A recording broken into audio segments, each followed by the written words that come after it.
Página 26, conferencia número 6, el lugar del reino, la tierra prometida. En Génesis, Dios escogió a Abraham y a su descendencia como los medios por los cuales Él cumpliría su promesa en Génesis 3:15 y restablecería su reino en la tierra. En Éxodo, Dios los formó como una nación grande, los redimió y los estableció como su pueblo escogido con su pacto que vive en su presencia. En Levítico, Dios les enseñó cómo podían seguir viviendo en la presencia de Dios como gente pecaminosa.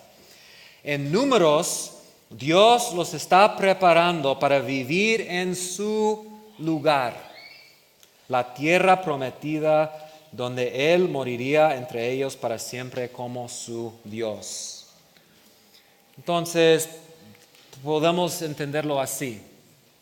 Cuando pensamos en los libros de Génesis, Éxodo y Levítico, el enfoque está aquí, en el establecimiento del pueblo de Dios. Cuando llegamos al libro de Números, Deuteronomio y luego Josué, Jueces, etc., ya donde está el enfoque, en la tierra. Dios los ha creado, los ha formado como su pueblo y ahora queda ¿qué? Meterlos en el lugar que Él ha preparado, el nuevo Edén, el paraíso que fluye de leche y de miel. Entonces en Números Dios empieza con ese trabajo, preparándoles para entrar en su tierra y de hecho llevándolos a su tierra prometida, pero va a haber fracaso otra vez. Números cuenta la historia y así podemos resumir el contenido del libro de Números. Primero, en los primeros capítulos, la preparación de Israel para salir de Sinaí e ir a Canaán.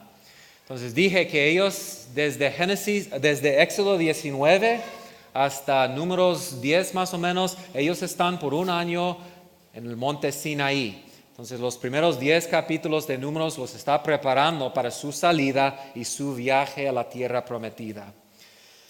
También cuenta la historia de sus fracasos en el desierto, en camino a Canaán. Entre Sinaí y Canaán va a haber fracaso en su vida. También nos cuenta la historia de la rebelión de Israel. Cuando ya llegan a la frontera de Canaán para entrar en la tierra, ¿qué hacen? Rehúsan entrar, no quieren entrar. Y luego Dios los juzga con 40 años viajando en el desierto. Eso es básicamente el contenido del libro de Números. Quiero notar dos cosas entonces, fracaso y gracia. Fracaso y gracia en el libro de Números. Número 1. Números enfatiza la incredulidad de Israel. Enfatiza la incredulidad de Israel. Quejas, inciso A, quejas y rebelión en el desierto. En camino a Canaán, el pueblo se queja porque el viaje es difícil en capítulo 11. En capítulo 10 salen de Sinaí. En capítulo 11 los encontramos quejándose en el desierto. En capítulo 12, Aarón y Miriam, la hermana, los hermanos de Moisés, murmuran contra él y Dios los tiene que juzgar. Entonces, no solamente es un pueblo rebelde, hasta sus líderes son insuficientes y rebeldes, y Dios tiene que juzgar a ellos dos. Esos dos eventos traen el juicio de Dios y demuestran la dureza del corazón del pueblo de Israel. A pesar de su rescate de Egipto y el cumplimiento de todas las promesas, ahí están, van de Sinaí yendo a la tierra prometida y ahí están enojados, quejándose, queriendo regresar a la tierra de Egipto. Okay. Inciso B, fracaso. Okay, fracaso. Israel rehúsa entrar en la tierra prometida, capítulos 13 y 14. Dios ha sido fiel, pero Israel no obedece. El pueblo llega a Cades, allí en la frontera sur de Canaán. Dios ha cumplido sus promesas a Abraham, los ha traído a ese lugar. Ellos envían a 2 hombres para espiar la tierra por 40 días. ¿Qué encuentran allí? Pues la tierra es un paraíso, fluye de leche y de miel, es abundante, fructífero, regresan con frutos y con expresiones de la riqueza y la abundancia de ese lugar. Es un nuevo Edén, como Dios les había prometido. Pero no solamente pueden ver las bendiciones de la tierra, ¿qué más ven? Los cananeos, sus enemigos. Los habitantes de la tierra son poderosos y los espías dan un reporte negativo. Sí, es cierto, es un lugar perfecto para nosotros, pero no podemos entrar. Entonces el pueblo rehúsa entrar en la tierra, capítulo 14, versículos 1 al 4. Y Dios los juzga con 40 años de exilio en el desierto. Increíble que están exiliados de la tierra antes de entrar en la tierra. Es lo que dije el otro día. La historia del Antiguo Testamento es la historia de la tierra y este pueblo y su lucha para estar en la tierra. Están en la tierra, fuera de la tierra, en la tierra, fuera de la tierra. Aun cuando están en la tierra, están bajo la autoridad, las reglas, el gobierno de otros reyes foráneos muchas veces. O sea, exiliados en la tierra muchas veces. Y aquí son exiliados antes de entrar. ¿Por qué no podían entrar? Y aquí quiero levantar una pregunta teológica. ¿Okay? Debemos siempre leer el Antiguo Testamento por los lentes del Nuevo Testamento. ¿Okay? Hay sistemas de teología que dicen que debemos leer el Antiguo Testamento aparte del Nuevo Testamento. No debes imponer el Nuevo Testamento en el Antiguo Testamento. Eso es un error. No. Mira, ¿quiénes son los que leen el Antiguo Testamento aparte del Nuevo Testamento? Son los judíos. ¿Y qué tienen ellos sobre su rostro, su cara? Un velo. ¿Por qué tienen un velo? Porque no están entendiendo el Antiguo Testamento a través de los lentes del Nuevo Testamento. Entonces necesitamos el Nuevo Testamento para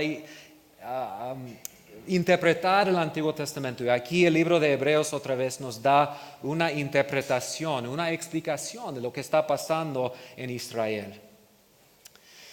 ¿Por qué no podían entrar? Porque entrar en el lugar de Dios requiere, primero, fe.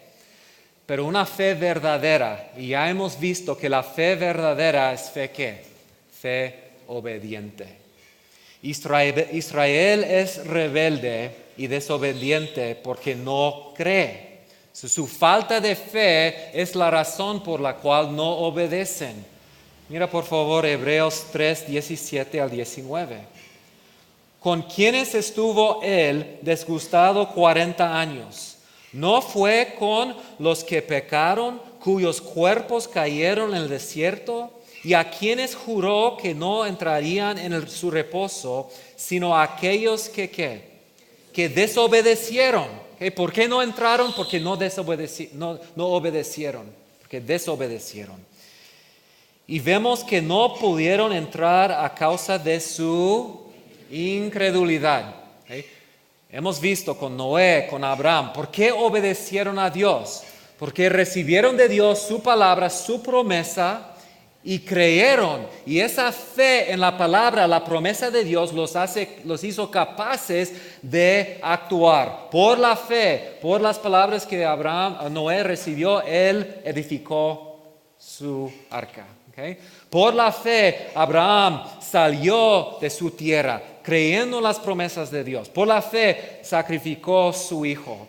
Israel no tenía fe, escuchó las palabras de Dios. Dios dice, mira, voy con ustedes, voy a estar con ustedes. Yo voy a pelear por ustedes. Yo voy a acabar con esos enemigos. Y Moisés les dice, mira, ¿qué hemos experimentado? ¿No recuerda lo que pasó en Egipto? O sea, Dios destruyó esa nación.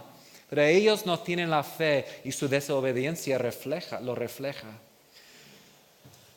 Capítulo 4, versículos 2 y 3 de Hebreos. Porque también a nosotros se nos ha anunciado la buena nueva como a ellos. Pero no les aprovechó el oír la palabra por no ir acompañada de fe en los que la oyeron. Entonces no es suficiente oír o escuchar esa esa palabra tiene que ser acompañada con fe. Pero los que hemos creído entramos en el reposo, de la manera que dijo, por tanto juré en mi ira, no entrarán en mi reposo, aunque las obras suyas estaban acabadas desde la fundación del mundo. Entonces, mi punto aquí es que hay un principio también para nosotros. Hermanos, la fe verdadera cree a pesar de no poder ver. Es lo que dice Hebreos capítulo 11. No, es cierto, no podemos ver. O sea, Noé no podía ver las aguas, no podía ver manera en que Dios rescataría a él y su familia si iba a inundar todo el mundo. Pero él actuó basado en lo que no podía ver. Se pareció a Abraham imposible que él tuviera un solo hijo, mucho menos una nación grande, si su esposa fuera estéril. No pudo ver, pero creyó. El problema con los israelitas es que por no poder ver, no podían creer. El libro de Juan comenta sobre eso. Después, en capítulo 20, al final de Juan, capítulo 20, recuerdan el discípulo de Jesús, Tomás, y Tomás no puede creer, y Dios en su gracia, Jesús en su gracia se acerca a Tomás y dice, bueno, está bien, mira, toca las heridas. Y él cree, y Jesús dice, está bueno que has creído, pero bendito es ¿quién? La persona que cree sin poder ver. Entonces, Dios tiene que juzgarlos porque no pueden creer. Inciso B, yo creo muy importante, estar en un lugar de privilegio no garantiza la herencia final. Estar en un lugar de privilegio no garantiza la herencia final. Jóvenes, aquí están en un lugar de bendición, un lugar de privilegio. Ustedes asisten a iglesias buenas, iglesias donde se predica la palabra de Dios. Estar en un lugar de privilegio y bendición no garantiza la herencia final. Tú puedes recibir muchas bendiciones como recibieron los israelitas y no entrar en el reposo final. De hecho, yo creo que iglesias en mi país, aquí en México, están llenas con personas que piensan que están bien porque tienen ahí el nombre bautista o miembro de tal iglesia o pastor o maestro de escuela dominical, hijo de misioneros. Estar en un lugar de privilegio y bendición no asegura nuestra herencia final.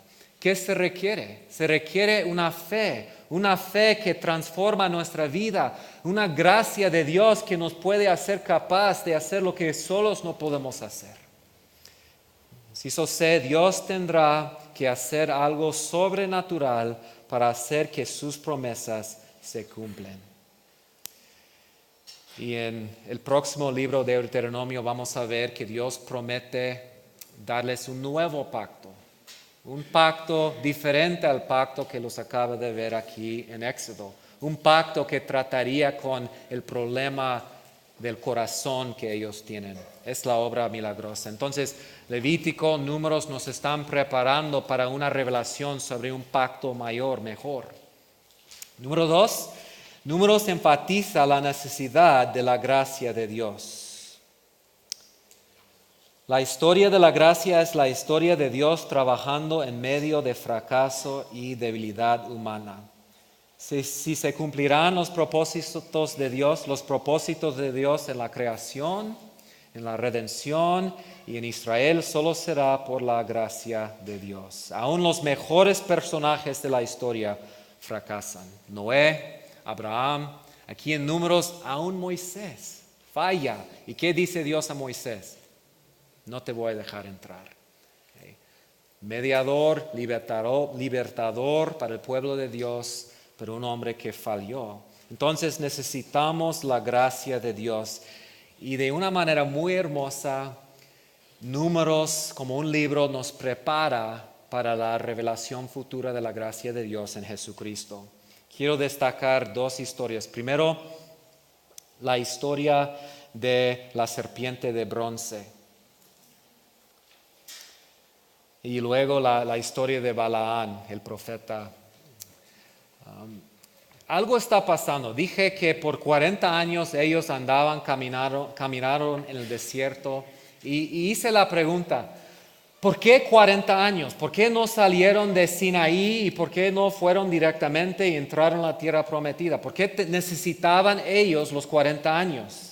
Y la respuesta es igual con lo que hemos visto antes. ¿Por qué necesitaba Moisés 40 años entre su salida de Egipto y su trabajo como libertador? ¿Por qué necesitaba Abraham 25 años para recibir las promesas?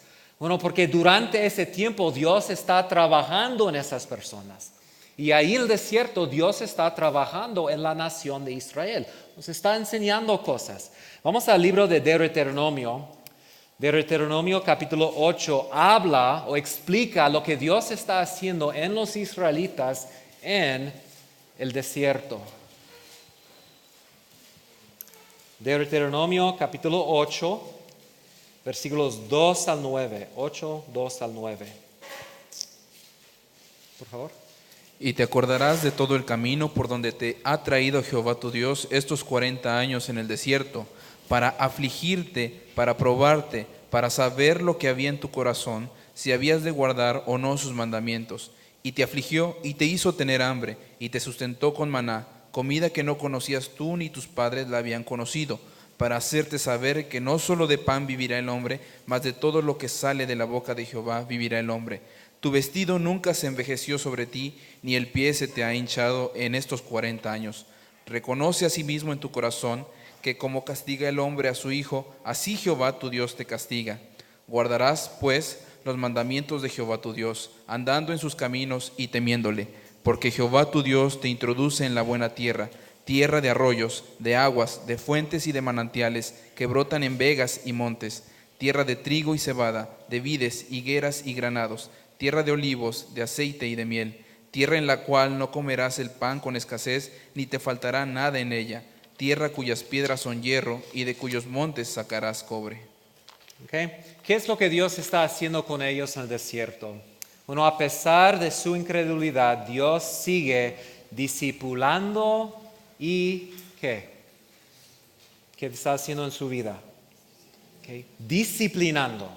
Son dos palabras diferentes, ¿verdad? Discipulando y disciplinando. Está trabajando y obrando en su corazón. Okay. A pesar de sus fracasos, no los va a dejar seguir ahí en sus pecados, va a trabajar. O sea, hay un campo misionero, y el campo misionero es el corazón del pueblo de Israel. Entonces, ¿cómo explicamos sus experiencias? Y te afligió, versículo 3, te hizo tener hambre y te sustentó con maná. O sea, Dios los dejó sufrir escasez, también los proveyó en abundancia. Y en todo eso, ¿qué está haciendo Dios? ¿Qué es el plan y el propósito de Dios según versículo 3? Para hacerte saber que no solo de pan vivirá el hombre, mas de todo que lo sale de la boca de Dios, de Jehová vivirá el hombre. Entonces el hombre sí necesita comida, sí necesita agua, pero para vivir como el pueblo de Dios, más que todo, ¿qué necesita? Necesita la palabra de Dios. Dios creó a Adán y a Eva para vivir dependientes de la palabra de Dios. Creó al hombre para ser un receptor de la revelación de Dios. Y Dios está dando a Israel la misma palabra que había dado a Adán y Eva. Y a través del desierto, o sea, ¿cómo puede una nación entender que necesita la palabra de Dios? ¿Cómo aprendemos de nuestra dependencia de Dios? Bueno, Dios nos deja pasar por tiempos de necesidad, de sufrimiento, de escasez. Luego provee nuestras necesidades. Y allí, ¿qué nos está enseñando? Nuestra dependencia de Él, que necesitamos a Él. Entonces Dios está disciplinando y discipulando a Israel. Pero todavía se hace falta algo. ¿Qué falta? Falta una transformación. Falta esa obra completa y final que vimos en el libro de Levítico. Entonces, dos historias aquí que comenté. La serpiente de bronce, inciso B. la serpiente de bronce. ¿Recuerdan la historia? Israel rebela contra Dios, murmura contra Dios y Dios los juzga. ¿Los juzga con qué? Serpientes. Las víboras entran en el campo y los muerden, ¿okay? Los pican. Y muchos mueren y ellos claman a Dios, ayúdanos Dios. Y Dios en su gracia provee un medio de rescate. ¿Okay? ¿Y qué es el medio? Es algo raro, ¿no? Dice, haga una serpiente de bronce, una víbora, y cuélgalo ahí sobre un poste, un madero, para que la gente pueda pasar y mirarlo. Y así voy a quitar la maldición. Según el Nuevo Testamento, según Juan capítulo 3, esa serpiente es un tipo de ¿quién? De Jesucristo. Una pregunta, ¿cómo es que una serpiente puede ser un tipo de Jesucristo? Una serpiente es algo que maldecido, es una maldición. Exacto. Jesús es nuestra maldición. Jesús toma nuestra maldición. Ahí está Él, maldito en lugar de nosotros. Y en esa historia Dios está revelando que un día va a proveer algo, alguien que va a quitar la maldición para bendecirnos, para darnos la bendición. Inciso C, las profecías de Balaán. Las profecías de Balaán. 3 capítulos aquí. Me gustaría leerlos todos, pero no tenemos tiempo. El punto es, y ya saben la historia, pero el punto es, qué interesante son las palabras que Balaán usa. Hay que entender que Balaán no es un profeta de Dios, es un profeta pagano, es un profeta falso, pero Dios lo está usando. Y si lees las profecías de Balaán, es increíble ver el entendimiento que él tiene. Vimos hoy en la mañana la teóloga cananea, ¿verdad? Balaán es un teólogo. Él tiene un mejor conocimiento de la identidad de Israel y los propósitos de Dios que tiene Israel mismo. Vamos a leer esos 3 pasajes aquí. Primero, Números 23, 19 al 22. Dios no es hombre para que mienta, ni hijo de hombre para que se arrepienta. Él dijo, y no hará, habló, y no lo ejecutará. He aquí, he recibido orden de bendecir. Él dio bendición, y no podré revocarla. No ha notado iniquidad en Jacob, ni ha visto perversidad en Israel. Jehová su Dios está con él, y júbilo de rey en él. Dios los ha sacado de Egipto, tiene fuerzas como de búfalo. Okay.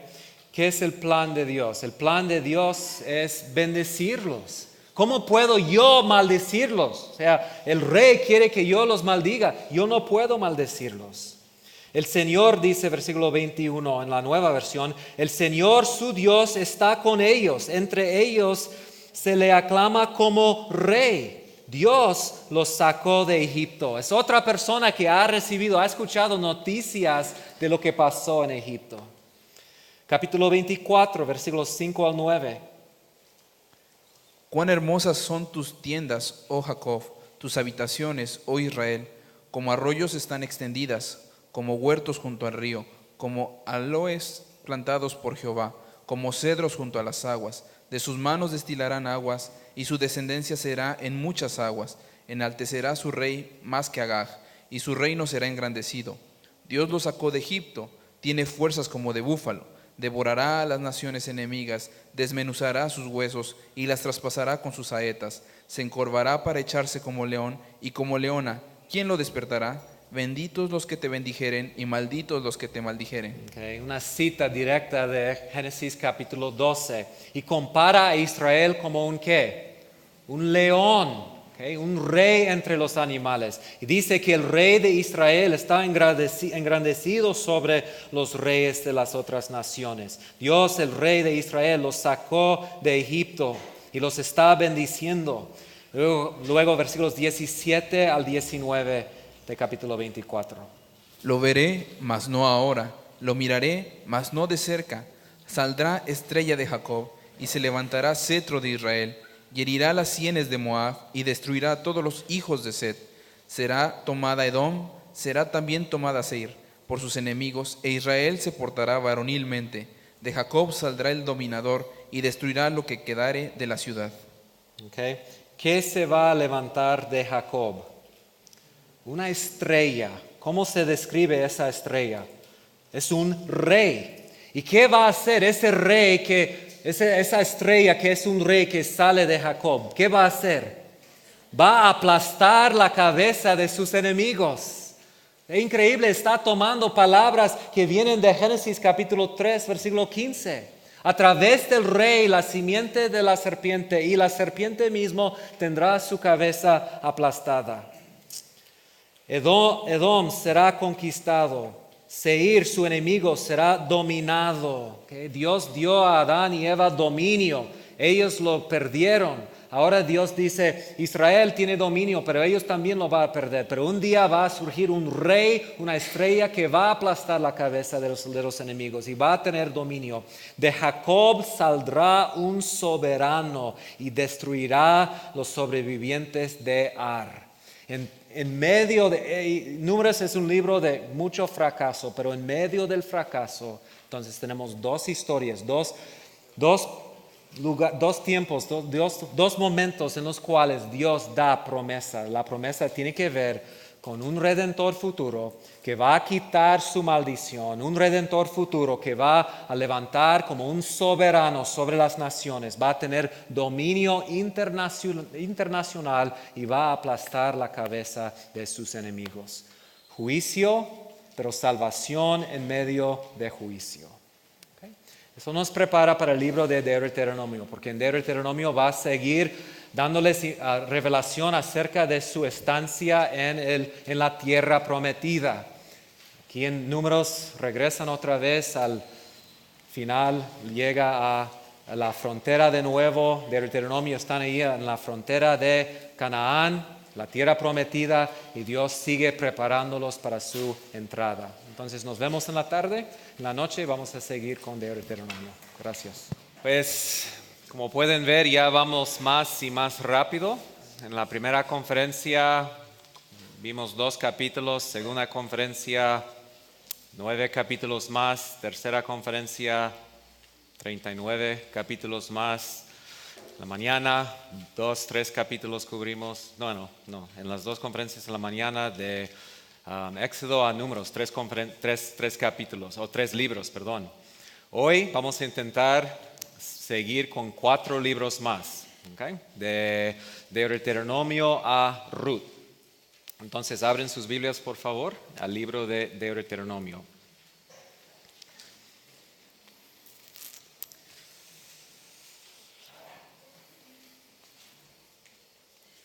Y vamos a seguir viendo lo que Dios está haciendo para establecer su reino aquí en la tierra, Dios, su pueblo en su lugar. Como vimos en la mañana, Génesis, Éxodo, Levítico, el enfoque está en el pueblo de Dios. Dios está formando su pueblo y los está enseñando lo que significa vivir delante de Él. En Números el enfoque cambia y ya está enfocada en ¿qué? En la tierra, este elemento del reino de Dios. Okay, no deja de hablar del pueblo de Dios y su relación con Dios, pero el enfoque ahora está en cómo Dios va a vivir en la presencia de su pueblo en el lugar. Y en Deuteronomio seguimos con el mismo tema. Deuteronomio, vida en la tierra bajo el pacto.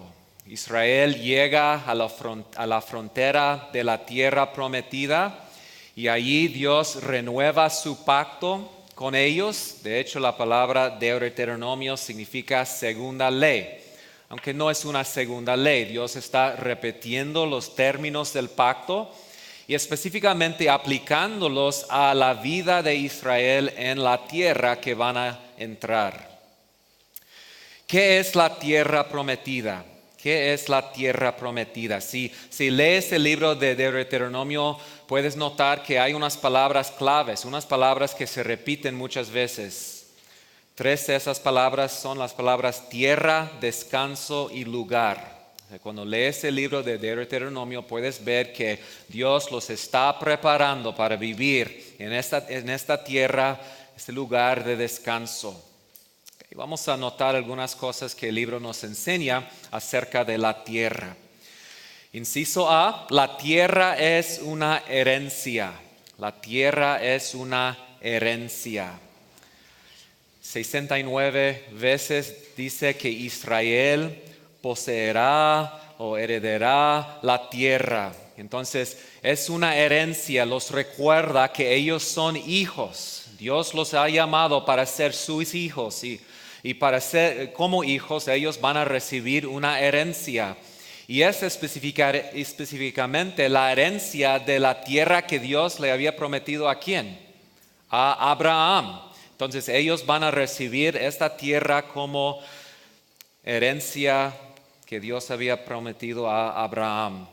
Y es algo que pertenece a Dios y que Dios les va a dar. 25 veces se usa el verbo dar para hablar de la tierra. Entonces la tierra no es algo que ellos van a tomar, no es algo que ellos van a ganar, es algo que Dios les va a dar. Igual como Dios dio a Adán y Eva un lugar donde ellos podían morar en su presencia, Dios va a dar. Es un regalo de Dios para Israel.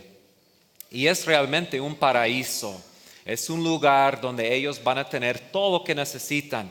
Vamos a leer Deuteronomio capítulo 8 y versículos 7 al 10. Deuteronomio 8 del 7 al 10. Notan cómo se describe este lugar que van a entrar. ¿Lo lea, por favor? Porque Jehová tu Dios te introduce en la buena tierra, tierra de arroyos, de aguas, de fuentes y de manantiales, que brotan en vegas y montes, tierra de trigo y cebada, de vides, higueras y granados, tierra de olivos, de aceite y de miel, tierra en la cual no comerás el pan con escasez, ni te faltará nada en ella, tierra cuyas piedras son hierro y de cuyos montes sacarás cobre, y comerás y te saciarás, y bendecirás a Jehová tu Dios por la buena tierra que te habrá dado. Entonces, vez tras vez se llama la buena tierra. Es un lugar bueno, es un lugar que expresa la gracia y el amor de Dios para ellos. Es un lugar donde ellos van a tener todo lo que necesitan para vivir en la presencia de Dios, para caminar con Dios, en comunión con Dios y para servir a Dios, amar a Dios, obedecer a Dios y adorar a Dios. Es un lugar ideal. Inciso B, la tierra también es un lugar escogido por Dios. Es un lugar escogido por Dios. Muchas veces se menciona eso. Y dos énfasis aquí, Dios ha escogido este lugar y es un lugar donde Dios ha puesto su nombre. ¿Qué significa eso? ¿Qué significa que Dios ha puesto su nombre aquí, ahí? Bueno, el nombre de Dios representa la presencia de Dios, representa que es algo que pertenece a Dios. Entonces en el Antiguo Testamento cuando dice que Dios ha puesto su nombre sobre su pueblo, la idea es que este pueblo pertenece a Dios y que este pueblo tiene la presencia de Dios. Entonces no solamente es un lugar bonito, fructífero, no solamente es buena tierra, ¿okay? Es buena tierra especialmente porque allí es la morada de Dios. Es un lugar que Dios ha escogido y un lugar donde Dios ha puesto su nombre. Entonces, como dijo Dios en Éxodo 19, toda la tierra pertenece a Dios, pero Él en su gracia ha tomado la decisión de demostrar su presencia en ese lugar y ese lugar que les ha dado a ellos. Inciso C. La tierra es un lugar de reposo, un lugar de descanso. Y vimos el primer día que el descanso no es la falta de actividad. ¿Okay? La idea no es que van a entrar ahí y tomar largas siestas todos los días. ¿Okay? ¿Qué es el descanso? Teológicamente hablando, ¿qué es el reposo? Recuerdan que el reposo, el descanso es la situación ideal de vivir en la presencia de Dios, en el lugar de Dios, en el reino de Dios, disfrutando de su presencia, otra vez, obedeciendo a Él, amando a Él, sirviendo a Él y adorando a Él. es un lugar donde ellos pueden disfrutar de la presencia de Dios. Entonces, vez tras vez en el libro de Deuteronomio se refiere a la tierra como el lugar de descanso, igual como Edén. Después de la creación, Dios empezó su tiempo de descanso el séptimo día, y este descanso iba a seguir, iba a continuar para siempre ahí en ese lugar, porque ellos podían ya vivir en la situación ideal del reino. Y a través de la historia de Israel, ellos siempre están esperando el disfrutar de esa situación ideal. Quieren vivir en ese lugar que Dios le había dado, libre de los ataques de sus enemigos. Parte de tener descanso es que significa que ya no están siendo atacados de sus enemigos, pueden completamente entregarse a vivir en la presencia de Dios. Hay un pasaje muy bonito en Lucas capítulo 1, donde el padre de Juan el Bautista, Zacarías, habla de lo que ellos, los judíos, estaban esperando. Vamos por favor a Lucas capítulo 1. Y Zacarías reconoce que su hijo Juan el Bautista es el cumplimiento de la promesa de Dios de enviar un mensajero que prepararía el camino de Jehová. Entonces él reflexiona sobre lo que Dios está haciendo en su hijo y el plan de Dios de enviar el rey davídico para establecerlos en su tierra. Y aquí en Lucas capítulo 1, versículos 68 al 75, él describe lo que es lo ideal que Israel está esperando. Okay, Lucas 1, 68 al 75, por favor. Bendito el Señor de Dios de Israel, que ha visitado y redimido a su pueblo, y nos levantó un poderoso Salvador en la casa de David su siervo, como habló por boca de sus santos profetas que fueron desde el principio, salvación de nuestros enemigos y de la mano de todos los que nos aborrecieron, para hacer misericordia con nuestros padres y acordarse de su santo pacto, del juramento que hizo a Abraham nuestro padre, que nos había de conceder, que, librados de nuestros enemigos, sin temor le serviríamos, en santidad y en justicia delante de él todos nuestros días. Okay, Dios nos ha levantado un Salvador de la casa de nuestro padre David. Él nos va a traer salvación de nuestros enemigos, de la mano de nuestros enemigos. Y Dios está trabajando para cumplir su promesa, la promesa que hizo ¿a quién? Abraham, nuestro padre. ¿Y cómo describe Zacarías aquí la esperanza que tienen ellos? Aquí es una descripción perfecta del reposo, del descanso de Dios.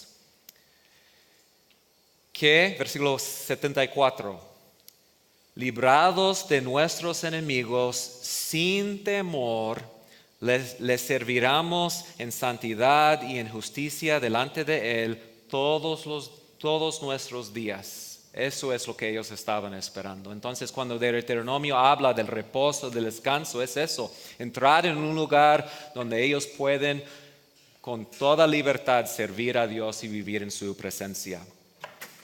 Número 2, ¿cómo debe vivir Israel en la presencia de Dios? ¿Cómo debe vivir Israel en la presencia de Dios? ¿Cómo será la vida del pueblo de Dios en la tierra? Y en el libro de Deuteronomio tenemos una teología hermosa sobre la relación entre Dios y su pueblo. Hermanos, lo más que estudio el Pentateuco y pues el Antiguo Testamento, lo más que reconozco que todo que yo he aprendido del Nuevo Testamento acerca de la espiritualidad, nuestra relación con Dios, se encuentra en el Antiguo Testamento, en una forma seminal. Entonces tenemos aquí una teología, podemos decir, del discipulado, una teología de la santificación, una teología de la religión bíblica del corazón. No tenemos que esperar hasta el Nuevo Testamento para entender lo que significa amar a Dios y caminar con Dios como el pueblo de Dios. Entonces vamos a ver varias cosas que el libro de Deuteronomio nos enseña. Número 1. El disfrutar de las bendiciones del pacto depende de su lealtad a la palabra de Dios, la ley. El disfrutar de las bendiciones del pacto depende de su lealtad a la palabra de Dios, la ley. Dios había dado a Adán su palabra. Adán desobedeció la palabra. Ahora, al entrar en el nuevo Edén, Dios está dando a su pueblo su palabra. Y su habilidad de vivir ahí en la presencia de Dios depende de su habilidad, de su disposición de obedecer y someterse a la palabra de Dios. Hay casi 30 referencias al obedecer la palabra o la ley de Dios en este libro.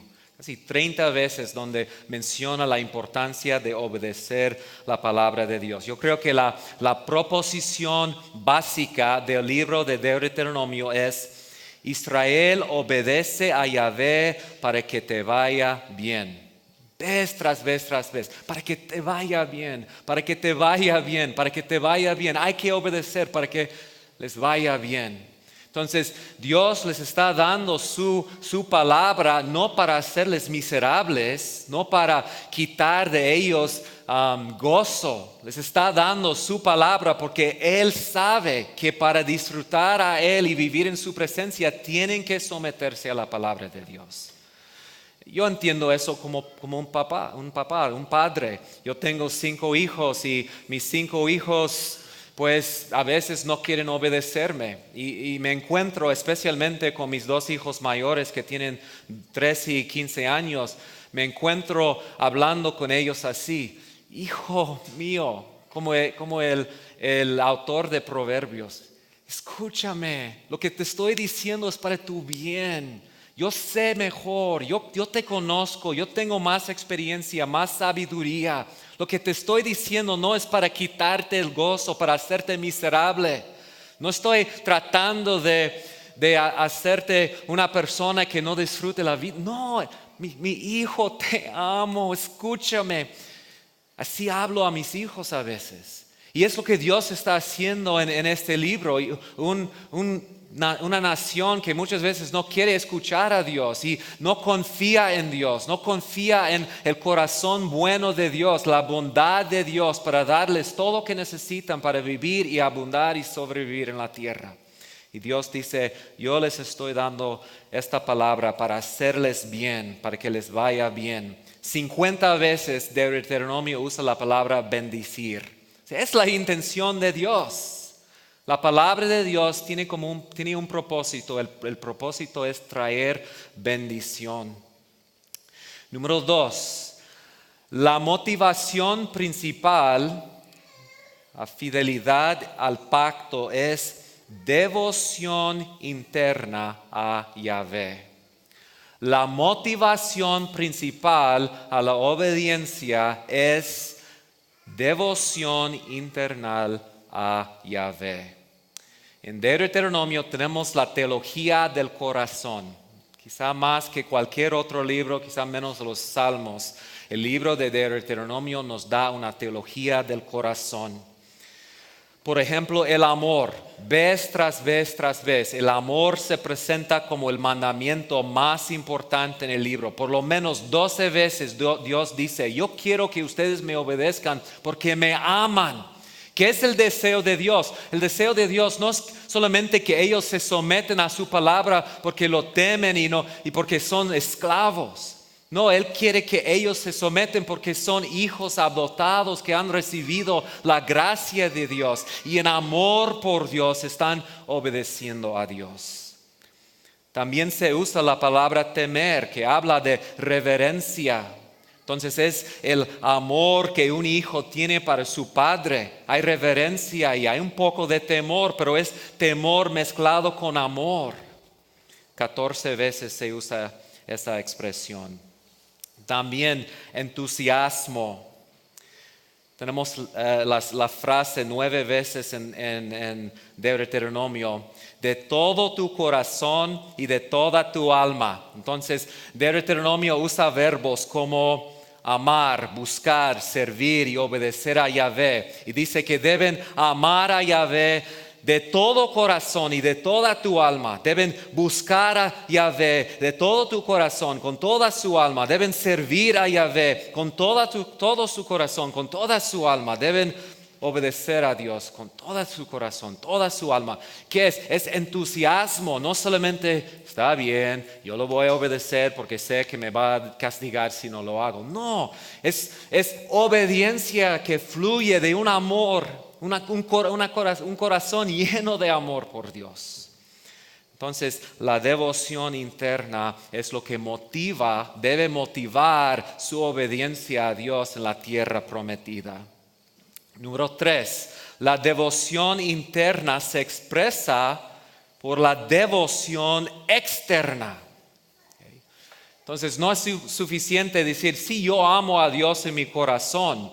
Dios quiere que esa devoción interna resulta en expresiones externas de esa devoción.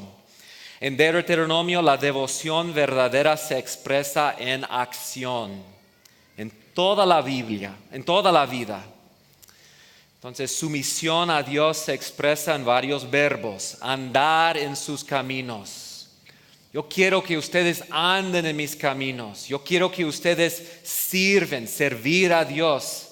Se usa muchas veces, guardar sus mandamientos, aferrarse a Yahvé. Me encanta esta palabra. Hay que aferrarse a Yahvé, amarlo, obedecer su voz. Son verbos que se repiten en el libro para enfatizar la necesidad de obedecer a Dios de todo corazón. Adorar en el lugar que Dios ha escogido. El deseo es que ellos entren en ese lugar, y el lugar de Dios es más que nada un lugar de adoración. Su obediencia a Dios es simplemente una expresión de alabanza y adoración a Dios. Número 4, fidelidad al pacto trae bendición, infidelidad trae maldición. Y esa tensión hemos visto a través de la historia. Fidelidad al pacto trae la bendición, infidelidad trae la maldición. En los últimos capítulos del libro podemos ver esa tensión. Y Dios presenta de nuevo su ley y dice, si ustedes me obedecen van a recibir muchas bendiciones. Y hay una lista larga de las cosas que Dios va a hacer para bendecirlos. Pero dice luego, si ustedes me desobedecen, eso va a traer maldición. Luego hay una lista grande de las maneras en las cuales ellos recibirán maldición. Número 5, fidelidad al pacto finalmente depende de una transformación del corazón. Fidelidad al pacto finalmente depende de una transformación del corazón. Ellos necesitan un corazón transformado.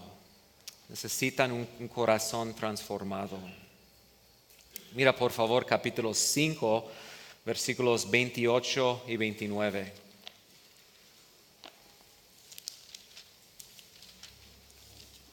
Cinco, 28 y 29.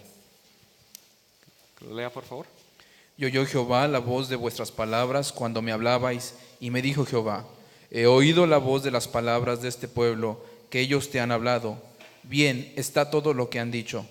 ¿Quién diera que tuviesen tal corazón, que me temiesen y guardasen todos los días todos mis mandamientos, para que a ellos y a sus hijos les fuese bien para siempre? La Nueva Versión Internacional toma esa frase, ¿quién diera que tuviesen tal corazón? Lo traduce así: ojalá su corazón esté siempre dispuesto a temerme y guardar mis mandamientos. Ojalá. El problema que Dios lo sabe, lo reconoce. El problema que ellos tienen es que no tienen un corazón transformado. Falta eso. Entonces ellos necesitan, según el libro de Deuteronomio, la circuncisión del corazón. Necesitan una circuncisión del corazón.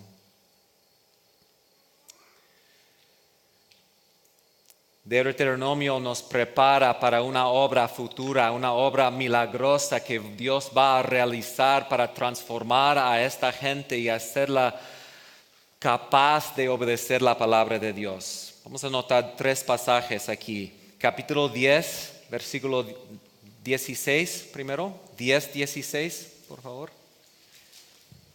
Circuncidad, pues, el prepucio de vuestro corazón y no endurezcáis más vuestra cerviz. Okay, entonces, la circuncisión física no es suficiente. Hay una obra, una cirugía, una operación que Dios tiene que hacer en su corazón para quitar de ese corazón lo que es inmundo, lo que es sucio. 29:4. Pero hasta hoy Jehová no os ha dado corazón para entender, ni ojos para ver, ni oídos para oír.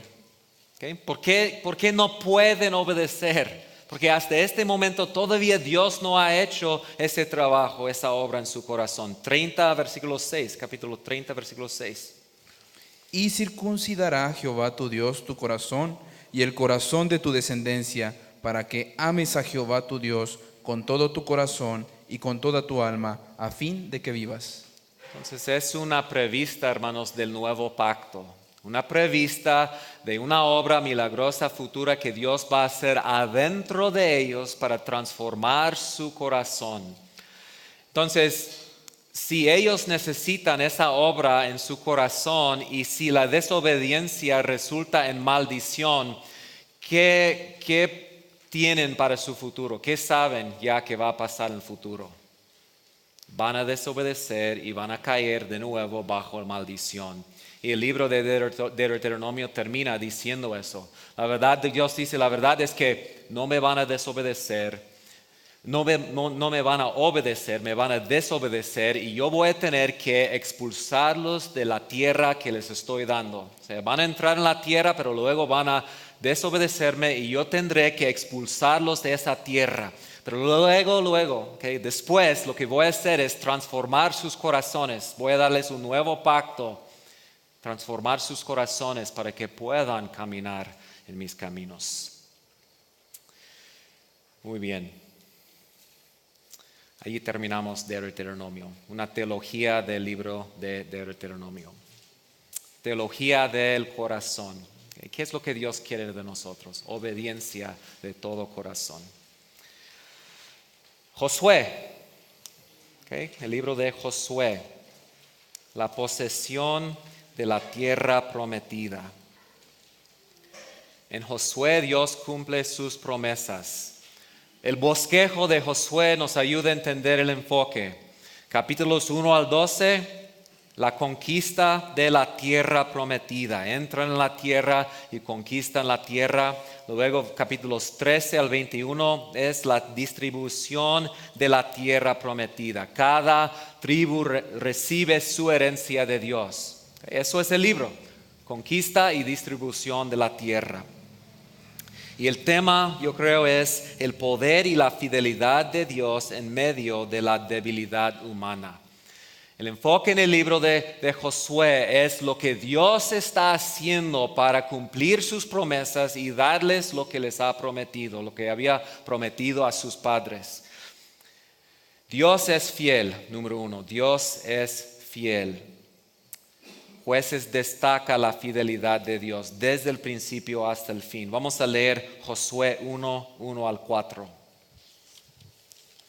Aconteció después de la muerte de Moisés, siervo de Jehová, que Jehová habló a Josué, hijo de Nun, servidor de Moisés, diciendo: Mi siervo Moisés ha muerto. Ahora pues, levántate y pasa este Jordán, tú y todo este pueblo, a la tierra que yo les doy a los hijos de Israel. Yo os he entregado, como lo había dicho a Moisés, todo lugar que pisare la planta de vuestro pie, desde el desierto y el Líbano hasta el gran río Éufrates, toda la tierra de los heteos hasta el gran mar donde se pone el sol, será vuestro territorio. Okay. Yo os he entregado esta tierra, la tierra que yo prometí a sus padres. Entonces Dios está siendo fiel. Otra vez, es el pacto en acción. Toda la acción de este libro fluye de las promesas que Dios les había dado. Número 2, el poder de Dios de cumplir lo que el hombre no puede cumplir, que es nuestra definición de la gracia. Okay. Impresionante las palabras de Rahab. Rahab, la ramera, la prostituta que notamos en la mañana. Vamos a leer de nuevo sus palabras. de capítulo 2, versículos 9 al 11. Les da una lección teológica, ¿verdad? A los espías. Por favor. Sé que Jehová os ha dado esta tierra, porque el temor de vosotros ha caído sobre nosotros, y todos los moradores del país ya han desmayado por causa de vosotros, porque hemos oído que Jehová hizo secar las aguas del Mar Rojo delante de vosotros cuando salisteis de Egipto, y lo que habéis hecho a los dos reyes de los amorreos que estaban al otro lado del Jordán, a Sehón y a Og, a los cuales habéis destruido. Oyendo esto, ha desmayado nuestro corazón, ni ha quedado más aliento en hombre alguno por causa de vosotros, porque Jehová vuestro Dios es Dios arriba en los cielos y abajo en la tierra. Okay. Varios puntos importantes que ella reconoce. Okay. Reconoce que Yahvé ha dado la tierra a Israel. Esta tierra que es nuestra casa donde nosotros vivimos, ella dice, Dios ha dado esta tierra a ustedes. Número 2, la fama de Yahvé ha llegado hasta los cananeos. Recuerdan que vimos en Éxodo que el punto de todas las plagas es que para que las naciones puedan saber y conocer quién es Yahvé. Las naciones reconocen que Yahvé es el Rey soberano sobre la tierra y sobre el cielo. No es un Dios territorial, no es un Dios local, un Dios tribal, es un Dios de todo el universo. Y que Yahvé peleará por Israel. Y eso en un sentido es la esencia de la teología del libro de Josué. Dios está peleando por Israel. Lo vamos a notar en un momento. Inciso A, Yahvé los lleva a la tierra prometida. Yahvé los lleva a la tierra prometida. Número 1, Yahvé va delante de ellos. Yahvé va delante de ellos. La presencia de Dios está con ellos. Yahvé milagrosamente los hace cruzar el río Jordán sobre tierra seca como en el Mar Rojo. O sea, el milagro se repite. Y es interesante porque la generación que había salido de Egipto, esa generación había visto el milagro de cómo Dios partió el Mar Rojo. Pero esa generación había muerto en el desierto. La generación aquí es una nueva generación, una generación que no vio ese milagro. Entonces Dios, para meterlos en la tierra prometida, repite el mismo milagro que había hecho con la nación cuando salió de Egipto. Capítulo 3, versículo 16.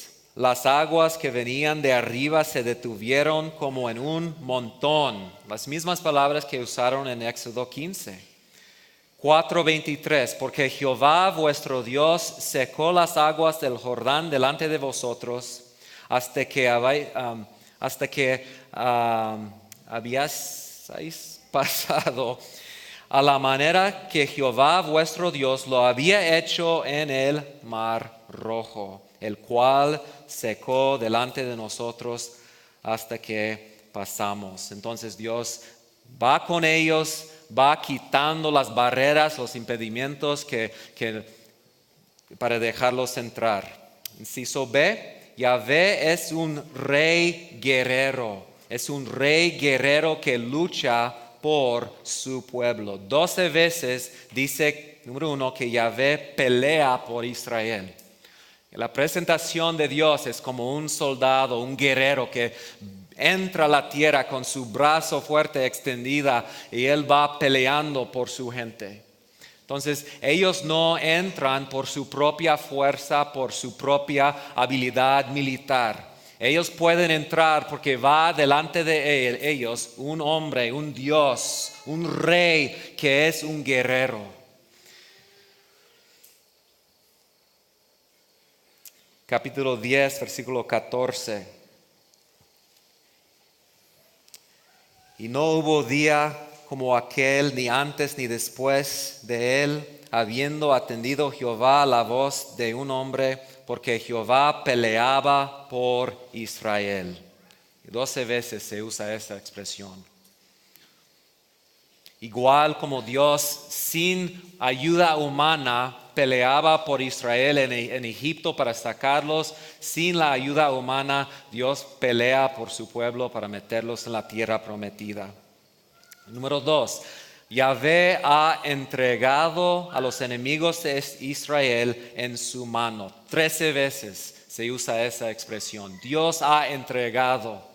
Okay. Ellos no tienen que hacer nada, solo tienen que obedecer a Dios y Dios va a entregar sus enemigos en sus manos. Capítulo 6, versículo 2. Mas Jehová dijo a Josué: mira, yo he entregado en tu mano a Jericó y a su rey con sus varones de guerra. Número 3. Yahvé llena a sus enemigos de pánico. Llena a sus enemigos de pánico.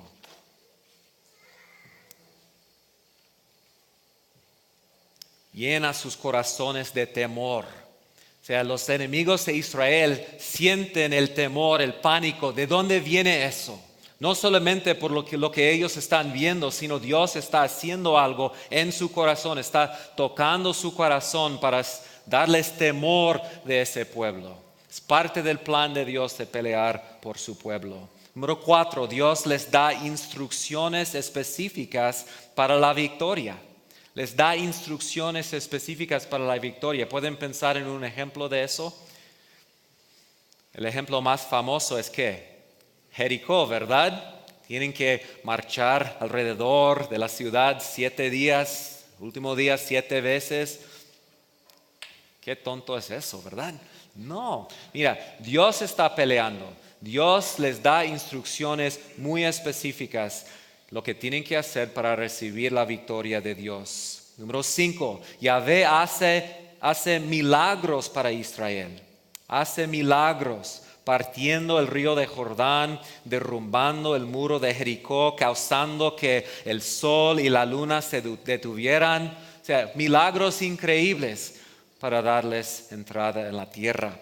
Número 6, entonces Yahvé ha cumplido todas sus promesas. Y es impresionante cómo Josué describe eso en capítulo 21 y en capítulo 23. Vamos a leer primero Josué 21, 43 al 45. Josué 21, 43 al 45. De esta manera dio Jehová a Israel toda la tierra que había jurado dar a sus padres, y la poseyeron y habitaron en ella. Y Jehová les dio reposo alrededor, conforme a todo lo que había jurado a sus padres, y ninguno de todos sus enemigos pudo hacerles frente, porque Jehová entregó en sus manos a todos sus enemigos. No faltó palabra de todas las buenas promesas que Jehová había hecho a la casa de Israel, todo se cumplió. No faltó palabra de todas las buenas promesas. Todo se cumplió. Dios ha cumplido todas sus promesas. 23, 14. Y he aquí que yo estoy para entrar hoy por el camino de toda la tierra.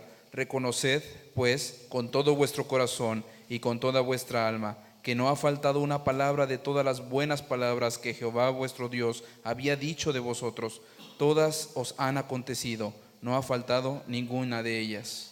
Notan cuántas veces usa la palabra ninguna o todas. ¿Qué es el punto? Todo que Dios ha prometido ha sido cumplido. Ellos están recibiendo todos los beneficios del pacto que Dios le había dado. Entonces los 3 elementos ya están. Dios, su pueblo y su lugar. Yo seré su Dios, ellos serán mi pueblo y moraré entre ellos. Comenté el otro día que llegamos a ciertos puntos en la historia donde pensamos, especialmente si no hemos leído la historia antes, pensamos, ya está, ya puede terminar la historia porque ya tienen todo lo que esperaban. Dios ha cumplido, como dice Josué, ha cumplido todas sus promesas. El reino de Dios ha llegado. Pero nos quedamos, ¿qué? Decepcionados. Y la pregunta será, ¿tendrá Israel más éxito que tuvo Adán y Eva en quedarse en la tierra que Dios les había prometido? ¿Les había dado el lugar de Dios? ¿Van a poder mantenerse fiel al pacto? Y ya hemos visto la respuesta en el Deuteronomio, en Números. Dios indica, el Levítico también al final del libro indica, no van a poder obedecer. Todavía hay un problema, el problema está aquí, el problema es el corazón. Van a fallar, va a haber fracaso. Inciso C, entonces el problema persistente de la desobediencia. Y en la historia de Josué, aunque más que nada el libro de Josué es un libro positivo, es un libro optimista. ¿Okay? O sea, hay una esperanza y parece que todo les va a ir bien, pero hay cosas que pasan en el libro que otra vez son indicaciones que no va a terminar bien lo que está pasando. Número 1, la desobediencia varias veces trae castigo y maldición. Cuando Israel desobedece a Yahvé, resulta en grandes consecuencias. Por ejemplo, en capítulo 7, cuando Acán en Jericó toma cosas que Dios había prohibido, entonces en la siguiente batalla ellos pierden, muchos de ellos mueren a las manos de Ai. Capítulo 9, el engaño de los habitantes de Gabaón. ¿Okay? No preguntan a Dios, no preguntan la voz o la opinión de Dios y resulta en consecuencias. Es una prevista de fracaso. Varias veces indica que realmente no están haciendo todo lo que deben hacer. Por ejemplo, no todos los habitantes son expulsados. Varias veces el texto menciona eso. No todos fueron expulsados. Entonces no están haciendo todo lo que Dios les había mandado. Y podemos ver una influencia negativa de los cananeos. Mira por favor capítulo 23. Jueces 23, versículos 7 y 13.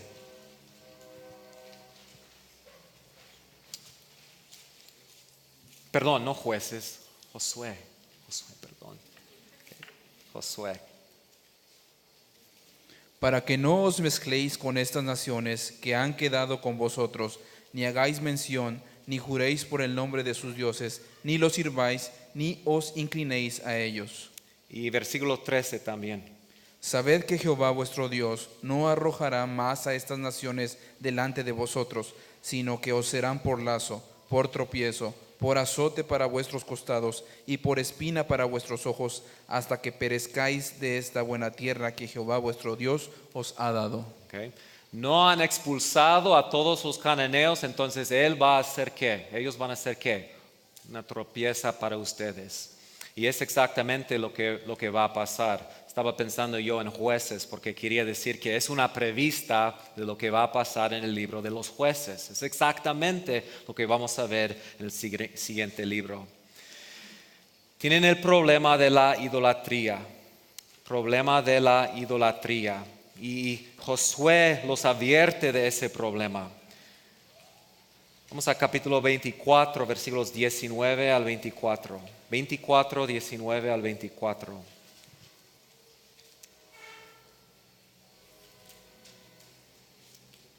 Entonces Josué dijo al pueblo: no podréis servir a Jehová, porque Él es Dios santo y Dios celoso.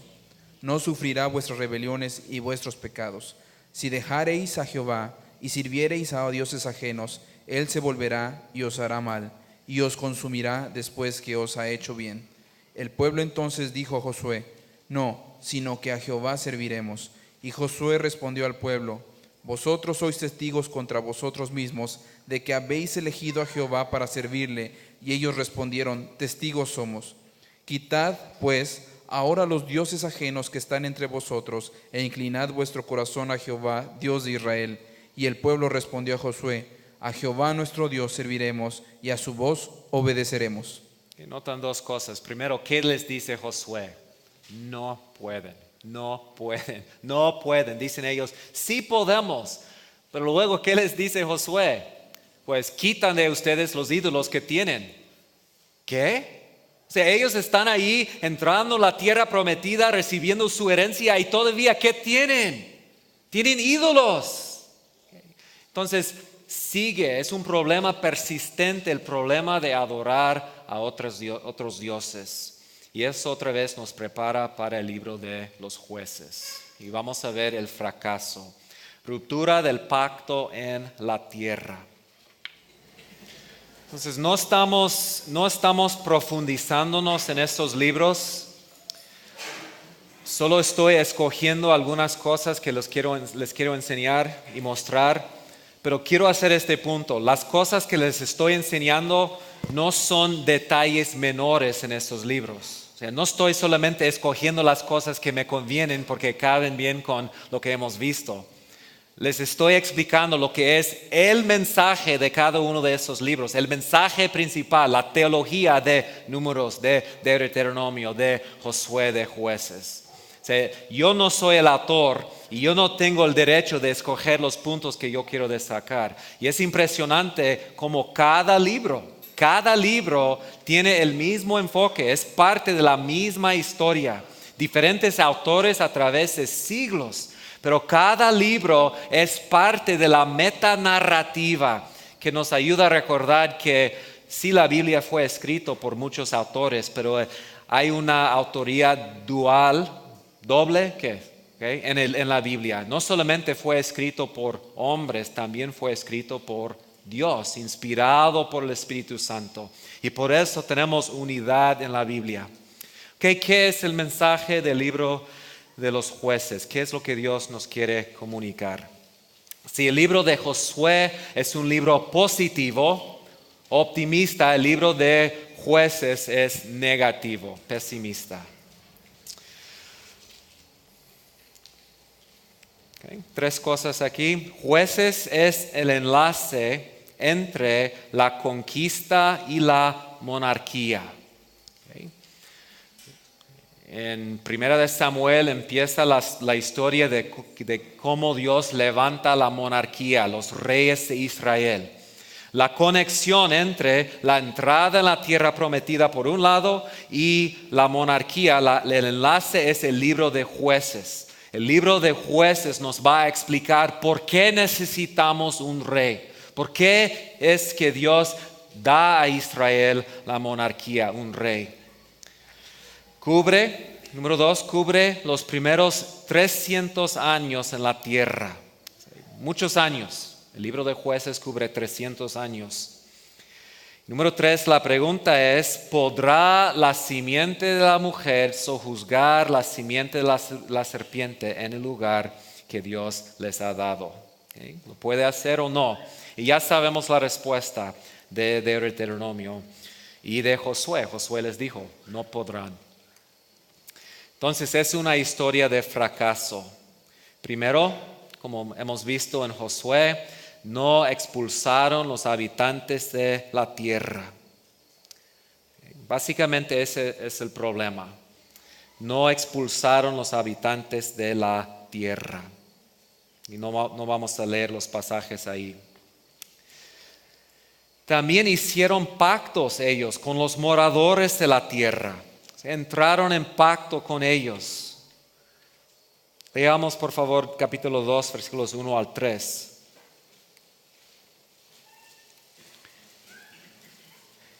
El ángel de Jehová subió de Gilgal a Boquim y dijo: Yo os saqué de Egipto y os introduje en la tierra de la cual había jurado a vuestros padres, diciendo: No invalidaré jamás mi pacto con vosotros, con tal que vosotros no hagáis pacto con los moradores de esta tierra, cuyos altares habéis de derribar, mas vosotros no habéis atendido a mi voz.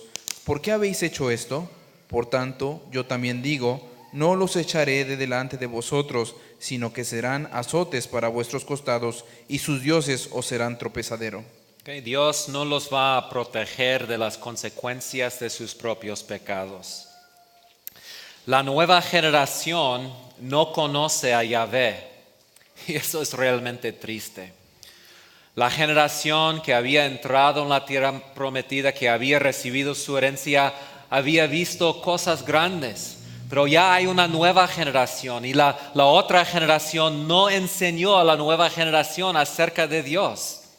Es algo que ha pasado a través de la historia. Después de cientos de años en Egipto, las nuevas generaciones no conocen quién es Dios. O sea, Dios tiene que presentarse e introducirse ahí en Egipto. Otra vez, pasa la misma cosa. Están en la tierra prometida y no conoce la nueva generación a Dios. Capítulo 2, versículos 10 al 12, por favor. Y toda aquella generación también fue reunida a sus padres, y se levantó después de ellos otra generación que no conocía a Jehová, ni la obra que él había hecho por Israel. Después, los hijos de Israel hicieron lo malo ante los ojos de Jehová, y sirvieron a los Baales. Dejaron a Jehová, el Dios de sus padres, que los había sacado de la tierra de Egipto, y se fueron tras otros dioses, los dioses de los pueblos que estaban en sus alrededores, a los cuales adoraron y provocaron a ira a Jehová. ¿Recuerdan lo que Dios les había dicho en Deuteronomio 6? ¿Qué fue la responsabilidad que Dios les había dado en cuanto a sus hijos? ¿Recuerdan? Amarás a Jehová tu Dios de todo tu corazón, de toda tu alma, de todas sus fuerzas. Y estas palabras que yo te mando hoy estarán sobre tu corazón, y las repetirás ¿a quién? A tus hijos, y hablarás de ellas cuando estando en casa y andando por el camino, y al acostarte y cuando te levantes. Pero no lo han hecho. Han dejado que la palabra de Dios cayera sobre la tierra. Entonces sus hijos no conocen a Dios. Lo que tenemos en el libro de Jueces es un ciclo de fracaso, 300 años y vemos un patrón.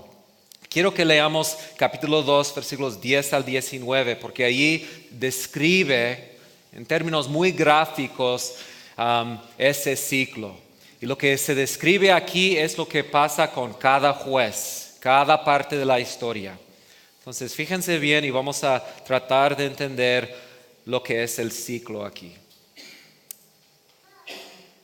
Y toda aquella generación también fue reunida a sus padres, y se levantó después de ellos otra generación que no conocía a Jehová, ni la obra que él había hecho por Israel. Después los hijos de Israel hicieron lo malo ante los ojos de Jehová, y sirvieron a los Baales. Dejaron a Jehová, el Dios de sus padres, que los había sacado de la tierra de Egipto, y se fueron tras otros dioses, los dioses de los pueblos que estaban en sus alrededores, a los cuales adoraron y provocaron a ira a Jehová. Y dejaron a Jehová y adoraron a Baal y a Astarot. Y se encendió contra Israel el furor de Jehová, el cual los entregó en manos de robadores que los despojaron, y los vendió en manos de sus enemigos de alrededor, y no pudieron ya hacer frente a sus enemigos. Por donde quiera que salían, la mano de Jehová estaba contra ellos para mal, como Jehová había dicho y como Jehová se lo había jurado, y tuvieron gran aflicción. Y Jehová levantó jueces que los librasen de mano de los que les despojaban, pero tampoco oyeron a sus jueces, sino que fueron tras dioses ajenos, a los cuales adoraron. Se apartaron pronto del camino en que anduvieron sus padres, obedeciendo a los mandamientos de Jehová. Ellos no hicieron así. Y cuando Jehová les levantaba jueces, Jehová estaba con el juez y los libraba de mano de los enemigos todo el tiempo de aquel juez, porque Jehová era movido a misericordia por sus gemidos a causa de los que los oprimían y afligían. Mas acontecía que al morir el juez, ellos volvían atrás y se corrompían más que sus padres, siguiendo a dioses ajenos para servirles, e inclinándose delante de ellos, y no se apartaban de sus obras ni de su obstinado camino. ¿Qué es el ciclo? Bueno, primero ellos pecan contra Dios y Dios ¿cómo responde? Los entrega en las manos de sus enemigos. Después de un tiempo de sufrir en las manos de sus enemigos, ellos claman a Dios, se arrepienten por sus pecados y Dios en su gracia levanta un juez, un libertador y los da la salvación. ¿Y qué pasa? Se repite el proceso. Luego ellos pecan otra vez esclavitud, otra vez arrepentimiento, otra vez salvación. Es el patrón por todo el libro de los jueces. ¿Okay? Entonces, número 1 es el pecado. El refrán repetido en el libro es: los hijos de Israel hicieron lo malo ante los ojos de Jehová. Los hijos de Israel hicieron lo malo ante los ojos de Jehová. Después de 4, 5, 6 veces de eso nos decimos, ¿qué está pasando con esta gente? Pero es exactamente lo que Dios había dicho. El resultado de no expulsar a los cananeos que adoraban a otros dioses resulta en la apostasía. Ellos abandonan a su Dios por la influencia de los cananeos. Y el patrón aquí es el deterioro, ¿cómo es? Deterioro progresivo. O sea, cada vez va más y más mal. O sea, no se queda igual. Es como una espiral hacia abajo. Va peor y peor y peor en su pecado. Resulta número 2 en la esclavitud. Dios usa sus propios enemigos para juzgarlos. O sea, Dios tiene que juzgar, Dios tiene que castigar el pecado y usa sus propios enemigos para hacerlo. Y es el cumplimiento de lo que Dios había dicho en Deuteronomio. Si ustedes no me obedecen, si no son fieles a mi pacto, tendré que juzgarlos. Número 3, el arrepentimiento. El pueblo clama a Yahvé. Clama a Yahvé. 10:10. Entonces los israelitas clamaron al Señor: hemos pecado contra ti al abandonar a nuestro Dios y adorar a los ídolos de Baal. Entonces el libro de Jueces destaca la misericordia de Dios.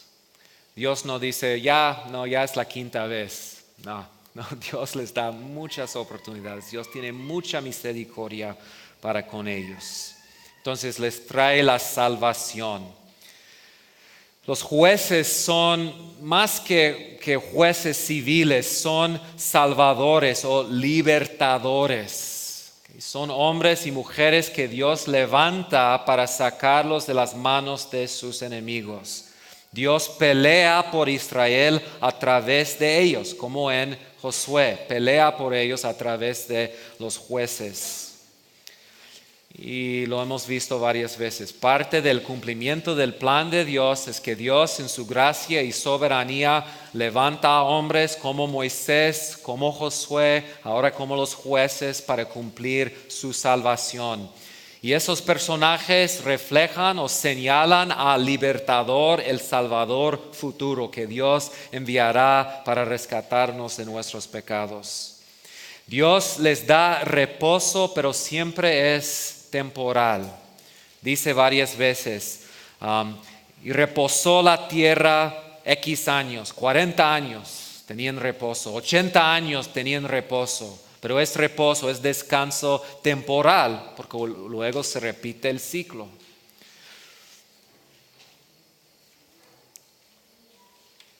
Son limitados porque el pueblo no obedece.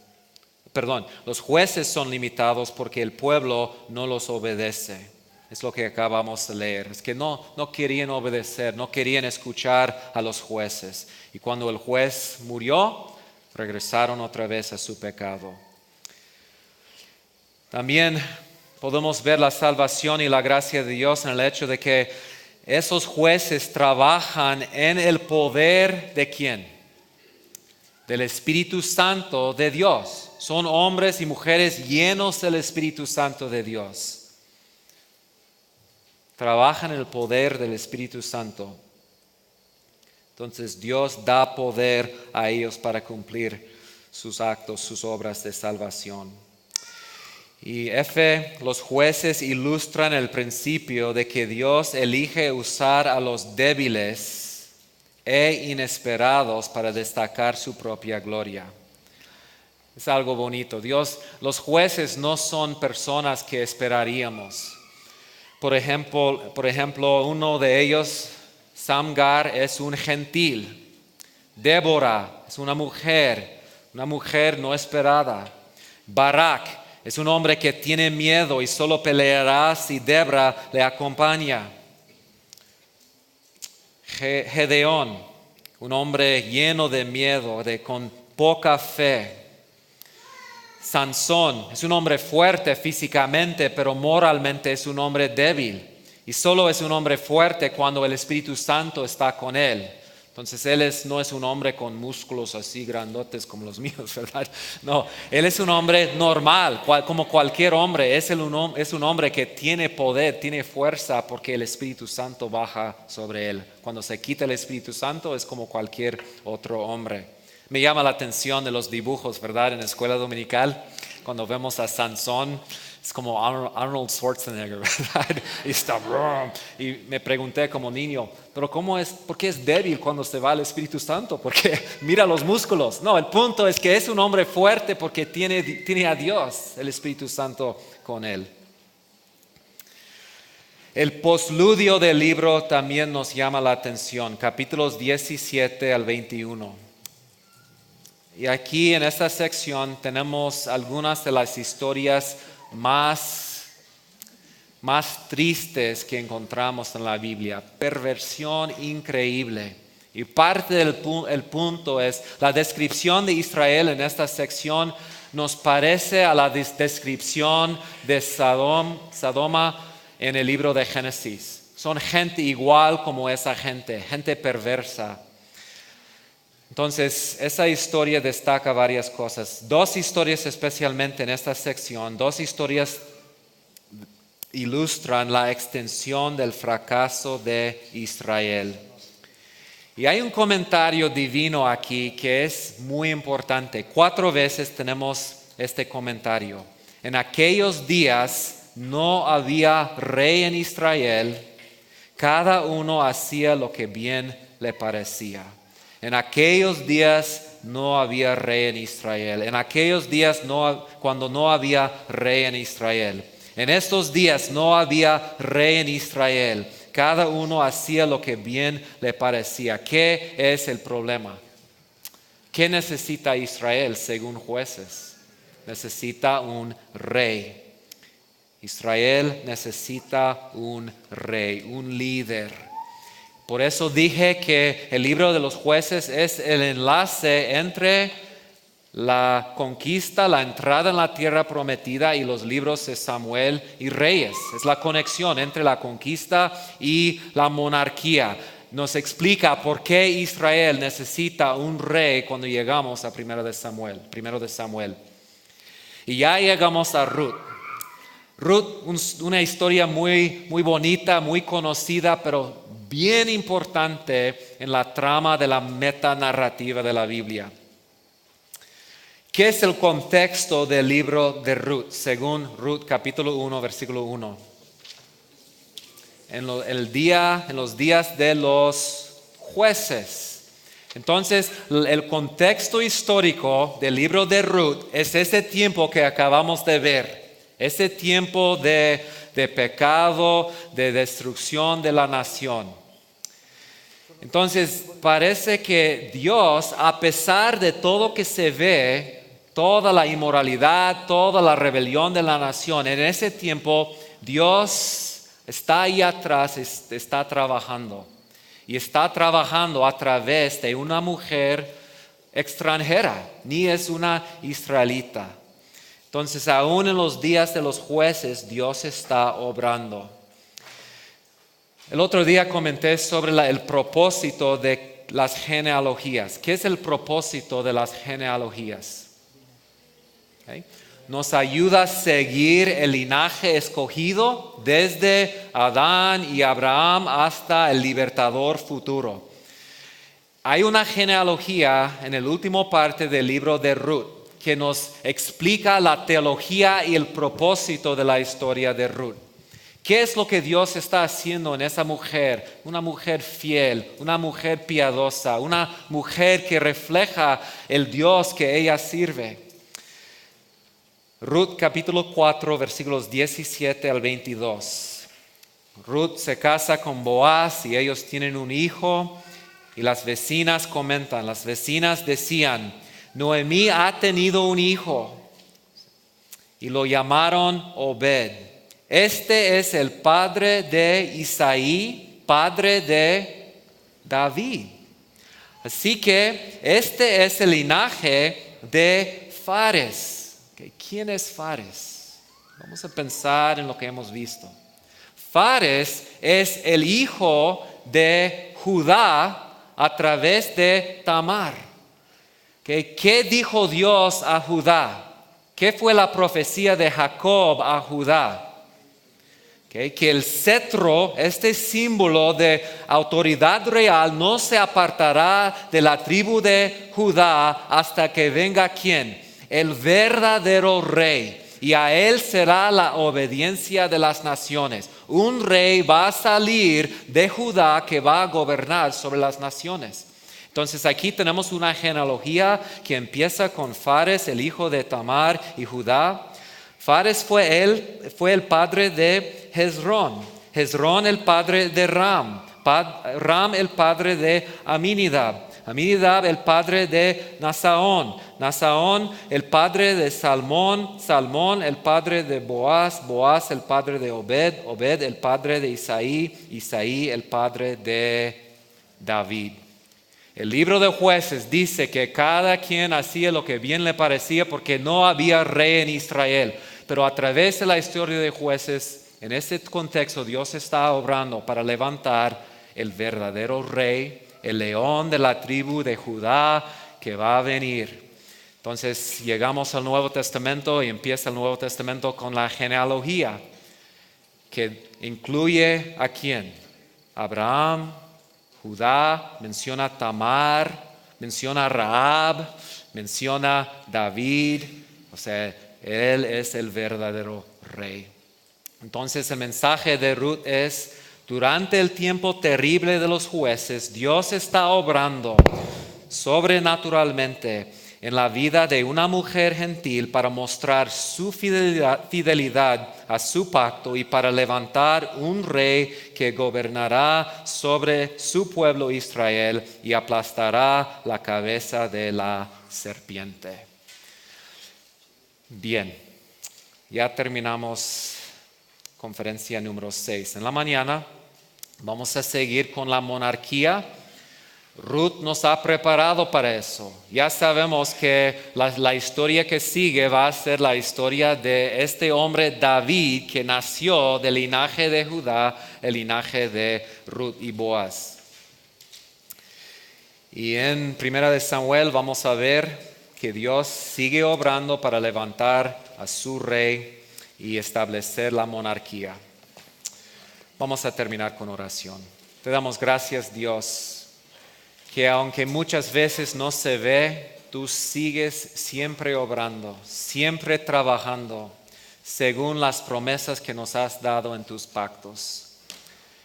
Gracias, Dios, que tú eres nuestro Rey soberano y aunque nos enfrentamos con dificultades en la vida, muchos retos, nuestra propia pecaminosidad, tú eres fiel y tu gracia sobreabunde en nuestros pecados.